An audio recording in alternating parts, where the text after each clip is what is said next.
निबंध का निष्कर्ष लिखते हैं तो फिर से इन सब चीज़ों को ध्यान में रखते हुए इंडियन कल्चर को, मध्यम मार्ग को, गांधी को, राष्ट्रीय आंदोलन की जो हमारी आत्मा है, जो संविधान की आत्मा है, इसका ध्यान रखना पड़ेगा।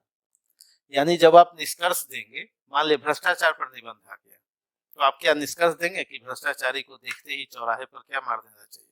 गोली मार देना चाहिए। तो इंस्टेंस बने, उदाहरण प्रस्तुत हो कि भ्रष्टाचार नहीं करना चाहिए। नहीं, जैसे बहुत लोग पब्लिक खुश हुआ कि किसी नारी के साथ बलात्कार हुआ और उस व्यक्ति को क्या किया गया, चौराहे पे ही जान मार दिया गया, शूट कर दिया गया। नहीं, और पब्लिक को क्या लगा, आनंद लगा कि नहीं बहुत अच्छा हुआ। भाई सीधे हम क्यों कोर्ट में इतनी सजा लंबी प्रक्रिया से गुजारे, सीधे वहीं क्या करें हम। नहीं, और पब्लिक ने बहुत समर्थन दिया है कुछ घटनाओं को। तो क्या ये वाजिब है, क्या वाजिब है कि पब्लिक न्याय कर दे? हाँ, तो क्या आप लिख सकते हैं निबंध में, लिख सकते हैं कि पब्लिक न्याय कर दे, स्पॉट वही न्याय कर दे? बताइए, नहीं ना। भाई संविधान है, जुडिशियल सिस्टम है, अपराध के पीछे की मानसिकता है, परिस्थितियां हैं, अपराध की गंभीरता कितनी है, कौन व्यक्ति किस अर्थों में अपराधी है। नहीं, अब आपको जानना पड़ेगा। किसी ने मान लिया कि ऑफिस में कोई व्यक्ति है और कैशियर है और इतनी इमरजेंसी आ गई हो, तो क्या 420 एक ही तरह से चलेगा? क्या धारा तो है, कोई व्यक्ति समोसे के लिए चोरी कर रहा हो तो क्या उस पर भी वैसे ही धारा चलेगी? नहीं चलेगी। यानी आपको परिस्थितियों को भी देखना है।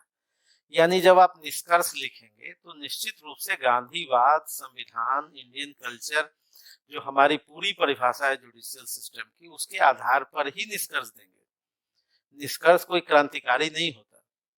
निष्कर्ष हमेशा क्या होता है, तार्किक होता है, रचनात्मक होता है और भारतीय संस्कृति के अनुरूप होगा वो।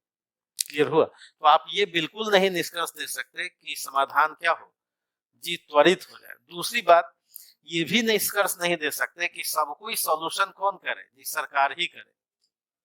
ये निष्कर्ष भी बाजी नहीं, सरकार ही सभी समाधान करेगी। सारे समाधान और सारी समस्याओं का जड़ क्या है, हम जी नहीं, कौन है, सरकार। ऐसा लिख सकते हैं।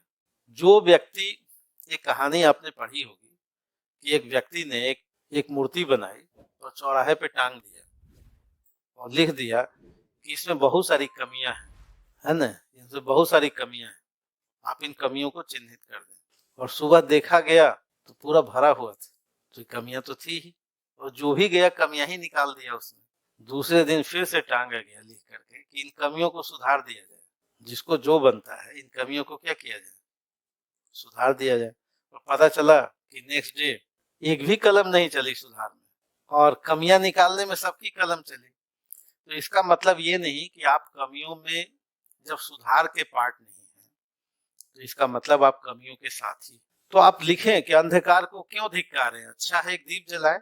नहीं, समस्याएं तो है घनी, लेकिन आपका काम क्या है, आप भी उस समस्याओं के समाधान के साथ हैं। तो समाधान व्यक्ति से ही शुरू होता है, तब जाकर के संस्था तक होता है। सबको समाधान सरकार ही कर दे, संस्था ही कर दे, ऐसा नहीं। तो सॉल्यूशन के पार्ट होते, परीक्षा को ये लगना चाहिए कि अगर कोई ऐसा सॉल्यूशन है तो सॉल्यूशन का पार्ट ये परीक्षार्थी भी है। ठीक है, तो ये आभास जरूर हो। तो आप दूसरे पर दोष नहीं दे सकते, दोष केवल दूसरों पर देना ये वाजिब नहीं है। तो आपको क्या देना चाहिए, अब रह गया तो इन सब चीजों का ध्यान रखे आदमी